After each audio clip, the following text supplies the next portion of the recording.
Saudara-saudariku yang terkasih, pada hari ini Jumat 10 Oktober 2025, saya Romo Siga dari Gereja Katolik Santo Fransiskus Xaverius, Pacitan. Dalam nama Bapa dan Putra dan Roh Kudus. Amin. Kerajaan Allah bukan lagi akan datang, melainkan mulai datang dengan kehadiran Yesus. Jika aku mengusir setan dengan kuasa Allah, maka sesungguhnya kerajaan Allah sudah datang kepadamu.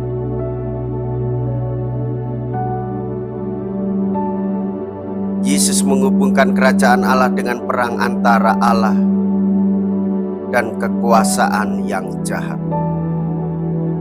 Orang-orang kerasukan setan ditolongnya dan ia berjanji akan beserta kita sampai akhir zaman. Jika aku mengusir setan dengan kuasa Allah, maka kerajaan Allah sudah datang kepadamu. Mea culpa, mea culpa, mea maxima culpa. Saya berdosa, saya berdosa, saya sungguh berdosa.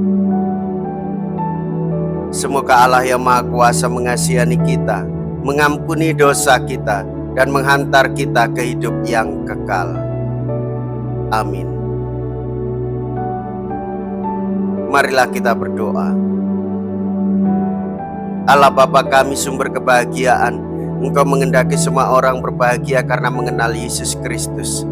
Kami mohon, semoga dunia ini Kau bimbing menuju kedamaian dan kerukunan sejati yang telah dibuka oleh Yesus Kristus Putramu Tuhan kami, yang hidup dan berkuasa bersama dengan Dikau dalam persatuan Roh Kudus, Allah sepanjang segala masa. Amin. Tuhan bersamamu dan bersama rohmu. Inilah Injil suci menurut Lukas. Dimuliakanlah Tuhan. Lukas bab 11 ayat 15 sampai dengan ayat 26. Sekali peristiwa, setelah Yesus mengusir setan, ada beberapa orang yang berkata, ia mengusir setan dengan kuasa Beelzebul, kepala setan. Ada pula yang mencobai dia dan meminta tanda dari surga. Tetapi Yesus mengetahui pikiran mereka, lalu berkata, setiap kerajaan yang terpecah-pecah pasti binasa, dan setiap rumah tangga yang terpecah-pecah pasti runtuh. Jika iblis juga terbagi-bagi dan melawan dirinya sendiri, bagaimana mungkin kerajaannya dapat bertahan? Sebab kalian berkata bahwa aku mengusir setan dengan kuasa Beelzebul. Jadi jika aku mengusir setan dengan kuasa Beelzebul, dengan kuasa apakah pengikut-pengikutmu mengusir setan? Sebab itu merekalah yang akan menjadi hakimmu. Tetapi jika aku mengusir setan dengan kuasa Allah, maka sesungguhnya kerajaan Allah sudah datang kepadamu. Apabila seorang yang kuat dan bersenjata lengkap menjaga rumahnya, amanlah segala miliknya. Tetapi jika seorang yang lebih kuat daripadanya menyerang dan mengalahkannya, maka orang itu akan merampas perlengkapan senjata yang diandalkannya dan akan membagi-bagikan rampasannya. Barang siapa tidak bersama aku, ia melawan daku, dan barang siapa tidak mengumpulkan bersama aku, ia mencerai-beraikan. Apabila roh jahat keluar dari manusia, ia mengembara di tempat-tempat yang tandus mencari perhentian, dan karena tidak mendapatnya, ia berkata, aku akan kembali ke rumah yang telah kutinggalkan itu. Maka pergilah ia, dan mendapati rumah itu bersih tersapu dan rapi teratur. Lalu ia keluar dan mengajak 7 roh lain yang lebih jahat daripadanya, dan mereka masuk dan tinggal di situ.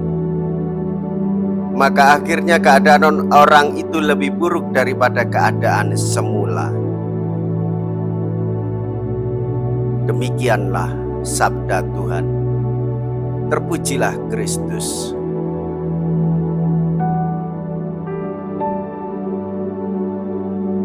Saudara-saudariku yang terkasih,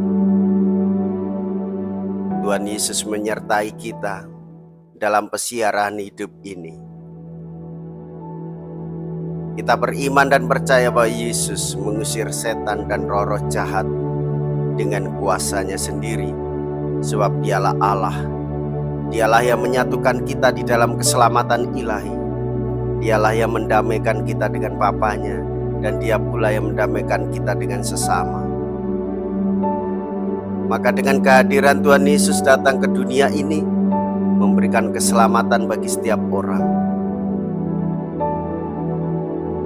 Saudara-saudariku yang terkasih, ketahuilah bahwa setan itu perayu, setan itu pembujuk, dan setan merasuki orang untuk mempengaruhi dan membelokkan arah hidupnya supaya menjauh dari Allah. Setan itu sungguh licik dan licin. Ia memperdaya manusia supaya orang-orang jatuh ke dalam dosa, jatuh ke dalam penderitaan, hidupnya sengsara. Maka saudara-saudariku yang terkasih, harapan kita satu-satunya adalah Allah sendiri. Dialah Yesus, Allah yang menjadi manusia, sumber kekuatan kita yang selalu menyertai perjalanan hidup kita semua. Marilah kita berdoa. Allah Bapa kami, sumber kebijaksanaan, kami bersyukur karena Engkau telah mengajarkan hukum baru kepada kami melalui Yesus Putra-Mu terkasih. Kami mohon, curahkanlah Roh-Nya kepada kami, agar kami dapat menemukan kebijaksanaan yang mampu menyelamatkan dunia dengan pengantaraan Kristus Tuhan kami. Amin. Tuhan beserta kita sekarang dan selama-lamanya. Semoga Allah yang Maha Kuasa memberkati saudara sekalian, Bapa dan Putra dan Roh Kudus. Amin. Saudara-saudariku yang terkasih, pergilah, ibadah sabda sudah selesai. Syukur kepada Allah.